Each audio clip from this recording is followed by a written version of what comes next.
What is up, guys? It's Danof here, back at it again with a brand new video. Today is there seriously a speed bump in this corner? Come on, man. That sucked. That was a bad start.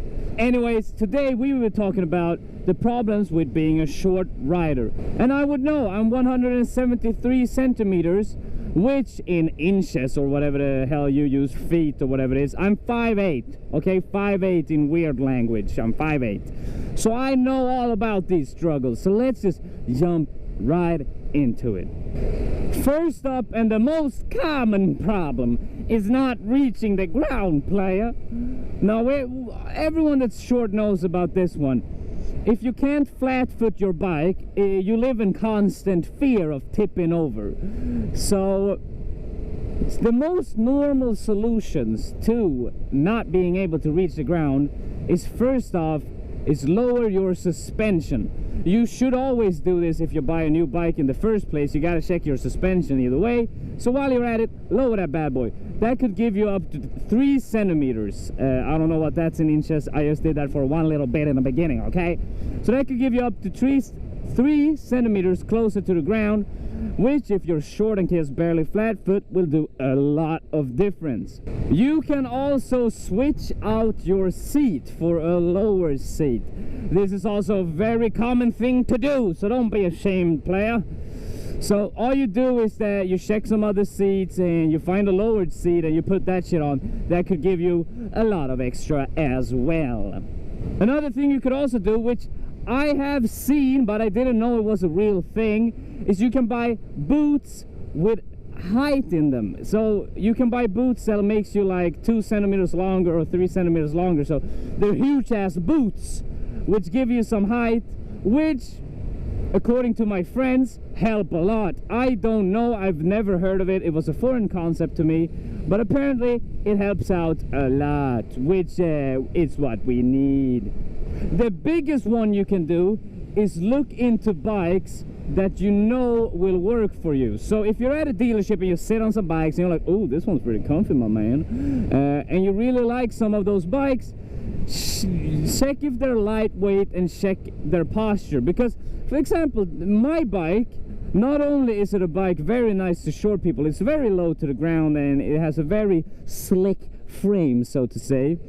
So it's very easy for short riders to be on, but it's also lightweight, meaning that the weight you add on your bike will significantly put you more towards the ground than a heavy bike would do. I know. How does that even work? I don't know. Don't ask me. I don't know a lot of stuff.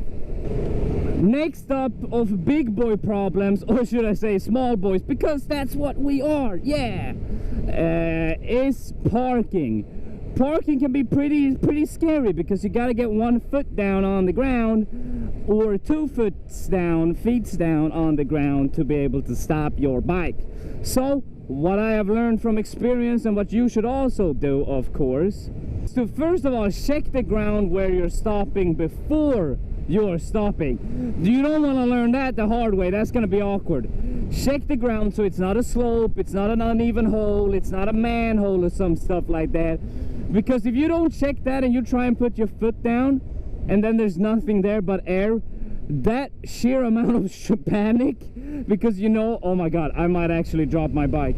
And dropping your bike like that, I mean, that's just embarrassing. Dropping your bike like that, that's gonna leave a dent in your confidence. It's okay, we all drop our bikes. I'm just telling you what's gonna happen. So when you're actually approaching to park, in case it's actually flat and good, just do your normal routine. Get your legs by the side and then slowly tip it towards your more dominant side and catch on.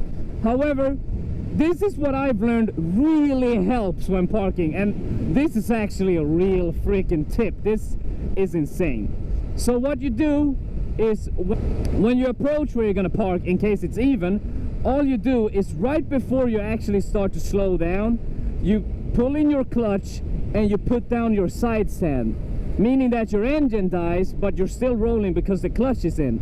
And then you roll on in, and then you apply the brake as usual because you're gonna park, and then you start tipping it towards the side stand with your foot out, meaning if you fuck up with your foot, your side stand is gonna catch on.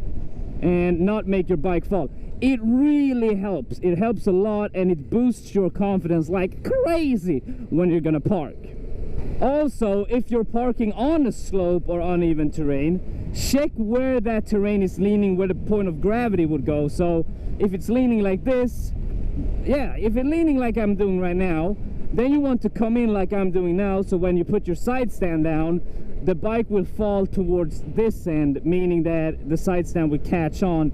In that way, when you won't reach the ground, you put out your side stand and you put your leg out and you fall until your side stand catch on and then your foot catch on. This is actually, in this video, this is probably the most helpful tip. I might even put a timestamp so you can just jump to this tip, because this one is a good one. I'm not gonna lie. Alright, so last up is mounting and dismounting your motorcycle. Now this is one of the most embarrassing ones, where if you're a short rider, because man, it's embarrassing to not be able to get on your bike or not get off. I mean, you're screaming for help when you can't get off. I think that's the worst one, but that hasn't happened to me so far. So anyways, what you want to do, if you can't shabam your leg over, which I can. I'm actually tall enough to do that because I also have a short bike. But there is a bike that one of my friends has that it's really high up and I can't get on it. I just can't. So what you do is you put one of your legs already on the peg. So the way your bike is leaning, you put your foot on that side, the side where the side stand is. And then you put your weight on that while holding the bars, of course. You hold the bars, put your leg there, and then you stand on it. And then you swing your other leg over and you put it on the other side. So the same goes for dismounting. You stand up, you swing your leg over while still holding on, and then you jump off, I guess.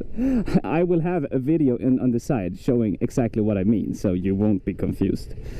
And that's how you mount up and dismount. But let's say you're stopped at a slope like we talked about before. Standing up on your peg stand might be a little bit scary for some people because you're leaning like crazy and you're really going to put all your weight on that side.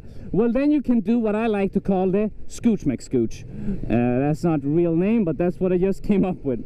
So I did this a lot on my old bike just because it weighed nothing. It was a 125, so if I stood on my peg, it would like slip away. It was weird. I guess I was just doing it wrong now when I think about it. But what you want to do is you grab your bars, you lean over on your gas tank, and then you're basically laying on your bike, so you swing your other leg over until it's on the same side as your other leg, and then you just scooch off.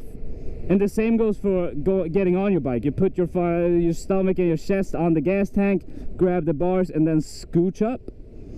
It might sound stupid, but I showed a video how it looks like, and it looks stupid, it sounds stupid, but it actually works. And if you can't get up anyway, who cares how you look, man? I know that's a big part. I know we gotta look all flashy and stuff, but man, if you can't even get on, just do this and get on with your day.